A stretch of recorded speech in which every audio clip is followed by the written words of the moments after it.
The Earth ship docked at orbital station Verox 9 with a gentle thud.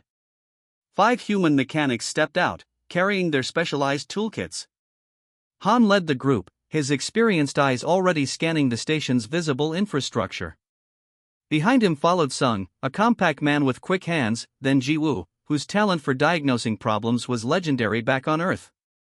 Tae, the youngest but perhaps most innovative of the group, gazed wide-eyed at the alien architecture, while Yuna, their electrical specialist, was already making mental notes about the visible wiring configurations.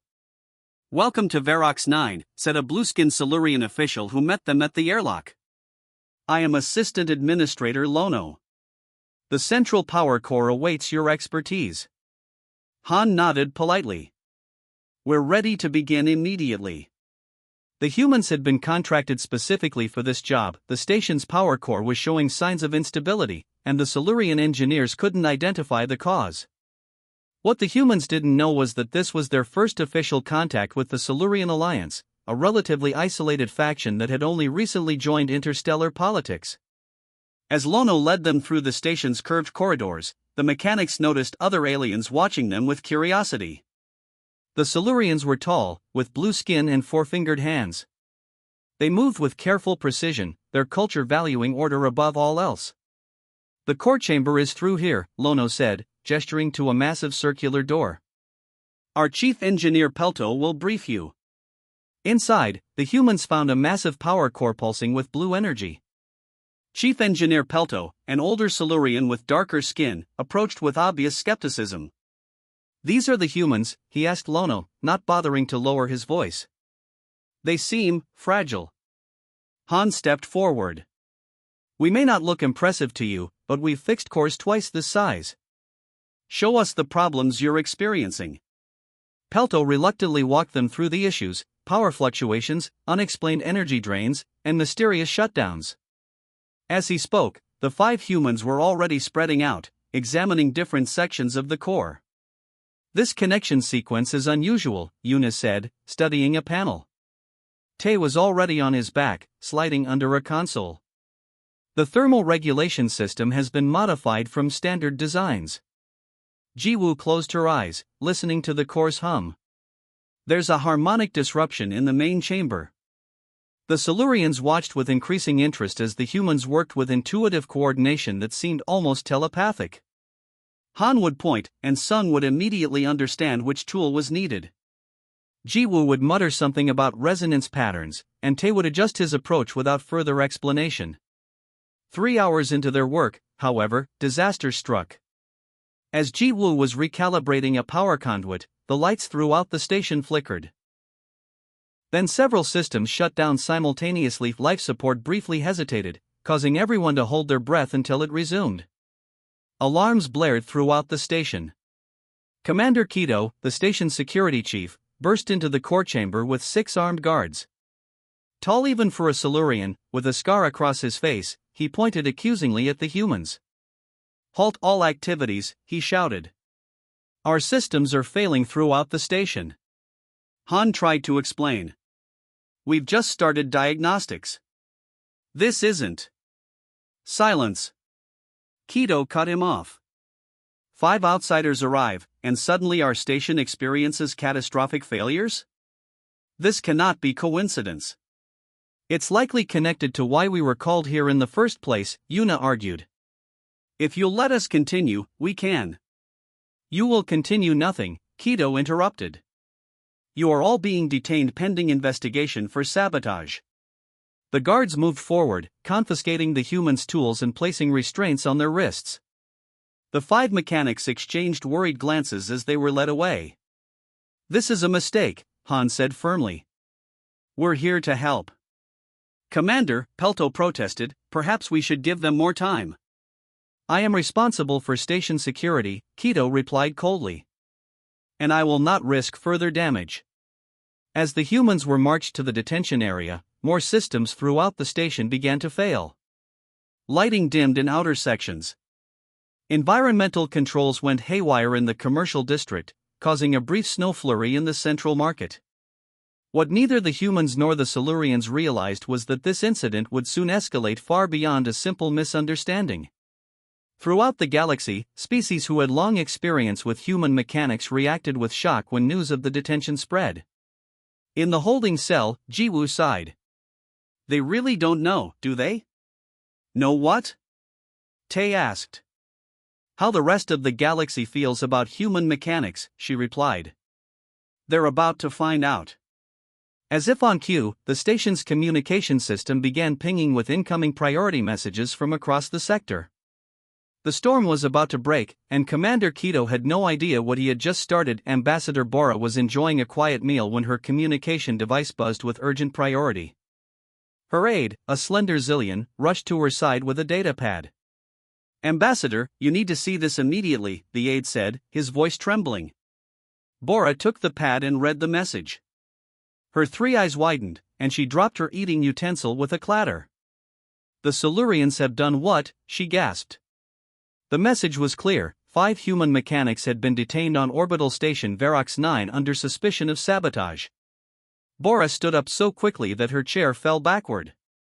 This is a diplomatic disaster, she said. The Silurians are new to the Galactic Trade Federation. They don't understand what they've done. Her aide nodded nervously. What shall we do, Ambassador? Prepare my diplomatic vessel. The fastest one. We leave immediately for Verox 9. Bora was already moving toward the door. And send urgent messages to all member species in that sector. The humans must be released before this escalates. Across the galaxy, the news spread like wildfire. On the mining colony of Drethos 7, Captain Day was supervising the loading of rare minerals when his first mate brought him the news. Humans detained? Mechanics? Day's weathered face showed genuine alarm. Plot a course to Verox 9 immediately. His first mate looked confused. Sir, this shipment is 3 months delayed already. The company won't be happy if we... Those Silurian fools have no idea what they've done, Day interrupted. 2 years ago, we would have died in the quantum belt if not for that human mechanic who fixed our engine with nothing but scrap metal and a food processor. He looked up at the stars. We owe them. Every spacer owes them. Similar scenes played out across 7 different star systems. Admiral June was in the middle of a strategic meeting when an aide whispered in his ear. The Admiral's normally calm face turned to stone. Meeting adjourned, he announced. Prepare my flagship. We make for Verox 9 at maximum speed. A junior officer dared to ask, Sir, is this a military matter? June fixed him with a steady gaze. 3 years ago, during the Meridian standoff, our life support failed. We were hours from suffocation when a human mechanic touring our ship identified a flaw no one else saw. She saved 2,000 lives with a 5-minute fix. He stood taller. Yes, this is a military matter. It's also a matter of honor. Meanwhile, on Verox 9, Commander Kido was becoming increasingly confused by the flood of incoming transmissions. The communications officer, a young Silurian named Sato, looked pale. Sir, we've received urgent messages from the Galactic Trade Federation, the Mining Consortium, the Delnaran Defense Fleet, and 4 other major factions.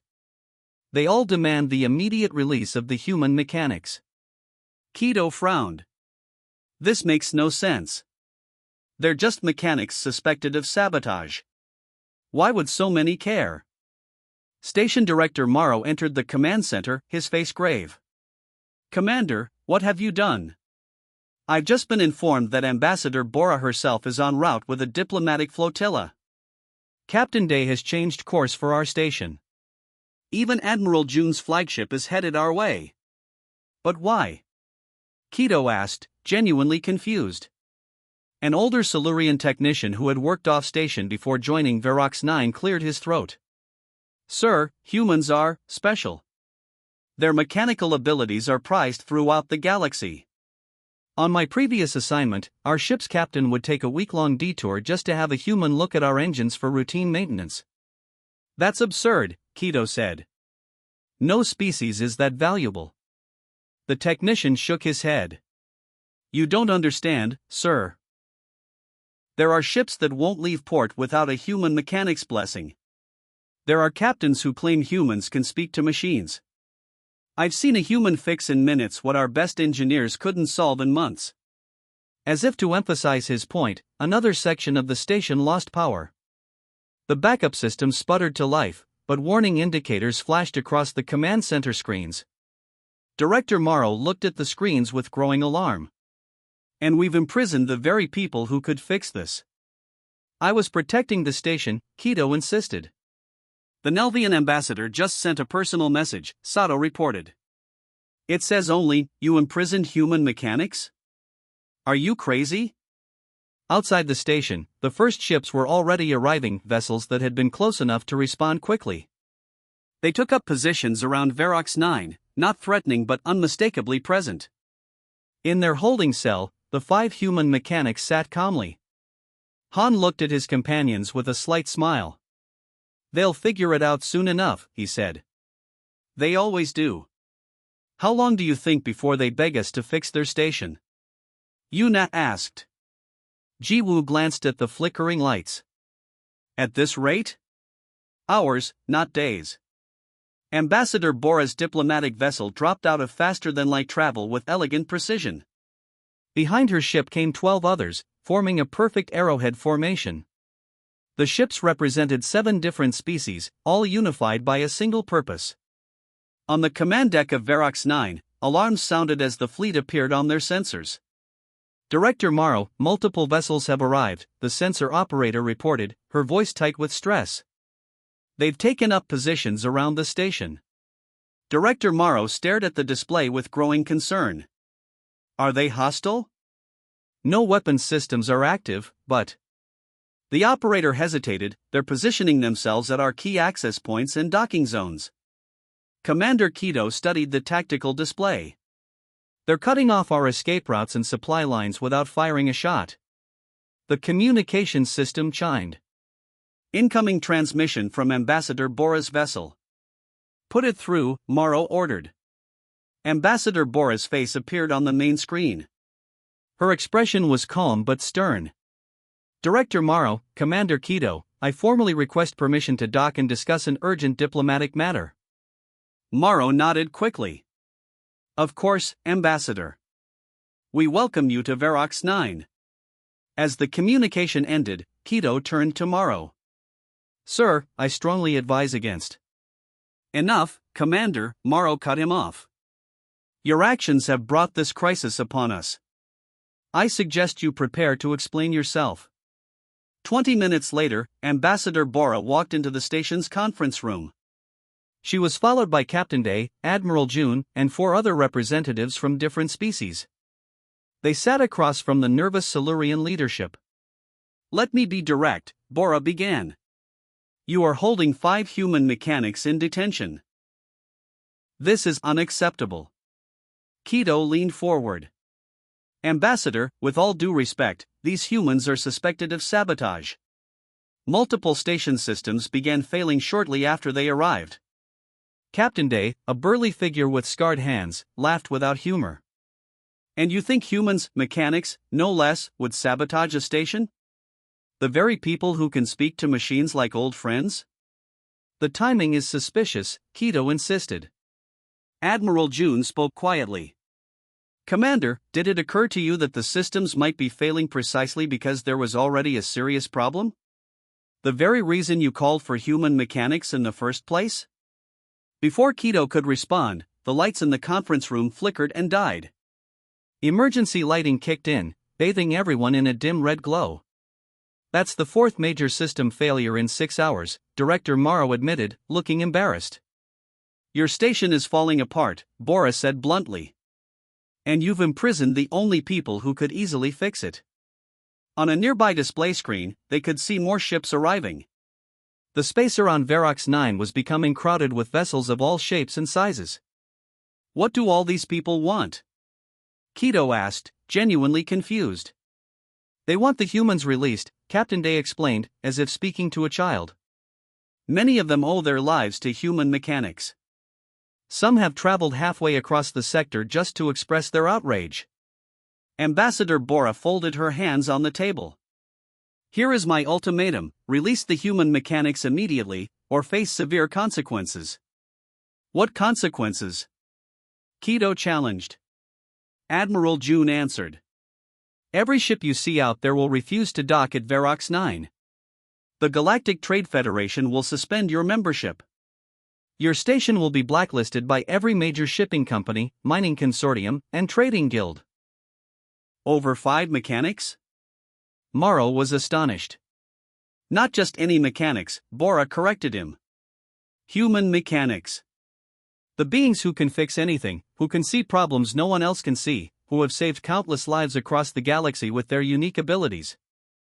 Another alarm blared, and a Silurian technician burst into the room. Director! The environmental systems in Residential Section C have failed completely. We're evacuating 300 people. Director Morrow stood up. Enough. Commander Kido, release the humans immediately. Kido finally began to understand the magnitude of his error. The looks on the faces of the galactic representatives told him everything he needed to know. These were not idle threats. Yes, Director, he said quietly. 20 minutes later, the 5 human mechanics walked into the conference room, looking remarkably calm despite their detention. Han bowed slightly to the assembled representatives. Ambassador Bora, Captain Day, Admiral June. It's an honor. The honor is ours, Bora replied with a deep bow of her own. Yuna glanced at the emergency lights and the error messages flashing on every screen. Your station's in pretty bad shape. Should we get to work? Director Morrow looked at the humans with new respect. Please. We need your help. Han smiled. That's why we came in the first place. He turned to his team. Let's start with the environmental systems in Residential Section C. People need air more than they need light. As the humans left, discussing technical solutions already, Commander Kido watched them go with a mixture of confusion and dawning respect. I don't understand, he admitted to Ambassador Bora. What makes them so special? Bora smiled. Watch and learn, Commander. Watch and learn. The human mechanics moved through the station with quiet purpose. They had split into teams to tackle the multiple failures more efficiently. Han and Tae headed to the power core, while Sung went to check the environmental systems. Jiwoo focused on the mysterious gravitational fluctuations, and Yuna tackled the electrical issues in the outer ring. In the main engineering bay, Han ran his fingers along a power conduit. His touch was gentle, almost reverent. The Silurian engineers watched with skepticism. There's something here, Han murmured, pressing his ear against the metal housing. Listen. Chief Engineer Pelto reluctantly leaned in. I hear nothing. Exactly, Han said. This conduit should be humming. He pulled out a small tool and carefully opened the access panel. Inside, the metal was covered with tiny pinprick holes. Tae examined a sample under a portable microscope he had retrieved from their equipment. Found it, he announced after only minutes. Microorganisms. They're eating the alloy. Impossible, Pelto objected. Our scans would have detected biological contamination. Han shook his head. Not these. They're silicon-based, not carbon. They register as mineral deposits on standard scans. He pointed to a dark patch. They're consuming specific metal alloys and excreting silicon compounds. Commander Kido, who had been observing silently, stepped forward. How did you know to look for this? Our engineers have been troubleshooting for weeks. The pattern of failures, Tae explained simply. Random but connected. And there's a smell, very faint. Like burnt sand. Across the station in the gravimetrics lab, Jiwoo sat cross-legged on the floor with her eyes closed. 3 Silurian scientists stared at her in confusion. What is she doing? One whispered. Jiwoo opened her eyes. I'm listening to your station, she said. There's a rhythm to its problems. You have a gravitational harmonic distortion. She stood up and walked directly to a seemingly ordinary wall panel. Without hesitation, she removed it, revealing a complex array of equipment behind. There, she pointed confidently. Your calibration module is receiving feedback from a secondary source. She reached in and made a slight adjustment to one tiny component. The persistent error message that had been flashing on the lab's main screen for months suddenly cleared. The chief scientist's mouth fell open. How did you find that? We've replaced that entire system twice. Ji-woo smiled. The problem wasn't the component. It was the resonance pattern between this module and your outer hull. The structure itself was amplifying a tiny error. Meanwhile, in the outer ring, Yuna had single-handedly opened the main junction box and was rapidly rewiring an entire section. Her fingers moved with practiced precision, connecting and disconnecting circuits faster than the Silurian technicians could follow. Hand me that coupling, she said to a nearby assistant, who scrambled to help. Within an hour, lights that had been flickering for days stabilized. The environmental controls stopped their erratic behavior. Power flowed smoothly once again. Back in the power core, Han and Tae had designed a filtration system using parts from their own toolkit combined with station materials. This will trap any remaining microorganisms before they can spread, Han explained to Director Morrow. And we've modified your power distribution network to route around the damaged sections while they regenerate. Commander Kido watched in silence as the humans worked. His earlier suspicion had been replaced by growing awe. Our engineers estimated 2 weeks to restore basic functionality, he finally said. You've done it in hours. That's not all, Tae added. We've increased your power efficiency by rewiring the main converters. You should see about 22% more output now. In the central control room, all 5 humans gathered with station leadership to review their work. Displays showed all systems running at optimal levels, many performing better than before the crisis. The microorganisms likely came aboard on a shipment of ore from the Delaran system, Sung explained. They're dormant until they contact certain metal alloys. Then they multiply rapidly. We've added detection protocols to your scanning systems, Ji-woo added. You'll catch them next time before they spread. Director Morrow looked at the humans with newfound respect. In one day, you've solved problems our best people couldn't fix in months. Ambassador Bora smiled proudly. Now perhaps you understand why the detention of human mechanics caused such an uproar. Commander Kido approached Han with a formal bow. I owe you and your team an apology. I mistook your exceptional abilities for sabotage. Han returned the bow. No harm done. Machines break. People misunderstand. Both can be fixed. Outside the station, the fleet of ships that had gathered in protest began to disperse, their message delivered, their purpose fulfilled. The humans were respected once again, their unique place in the galaxy reaffirmed. 1 week after the crisis, orbital station Verox 9 hummed with activity. The central plaza had been transformed for a special ceremony. Blue and silver decorations, the colors of the Silurian Alliance, hung alongside the green and blue of Earth. Station personnel and visitors from a dozen worlds gathered to witness a historic moment. The 5 human mechanics stood in a line before Director Morrow. They wore clean uniforms provided by the station, a stark contrast to their grease-stained work clothes from the week before. Behind them stood Ambassador Bora, Captain Day, Admiral June, and other dignitaries who had rushed to the station during the crisis. Director Morrow stepped forward, his voice amplified throughout the plaza. 1 week ago, a grave mistake was made on this station, he began. We detained those who came to help us, out of fear and misunderstanding. Today, we make amends. Commander Kido came forward carrying a silver box. His face, once stern with suspicion, now showed humility. On behalf of the Silurian Alliance, I formally apologize to Han, Sung, Ji-woo, Tae, and Yuna, he said. Your skills are not just impressive, they are vital to the continued peace and function of our shared galaxy. He opened the box, revealing 5 medals. Each was a perfect blue crystal set in silver metal, shaped like a star with 8 points. These are the medals of Silurian excellence, Director Morrow explained. In our 1,000-year history, they have never been awarded to non-Silurians. Until today. One by one, the director placed the medals around the necks of the 5 humans. The crowd erupted in applause. Han stepped forward to speak. We thank you for this honor. But we were simply doing our jobs, the same jobs humans have done for centuries. We fix things. It's what we're good at. And we have much to learn from you, Director Morrow replied. He gestured to a group of young Silurian engineers standing nearby. Which is why we request that human mechanics return to Verox 9 regularly to train our people. From the back of the gathered crowd, Earth's trade representative Un stepped forward.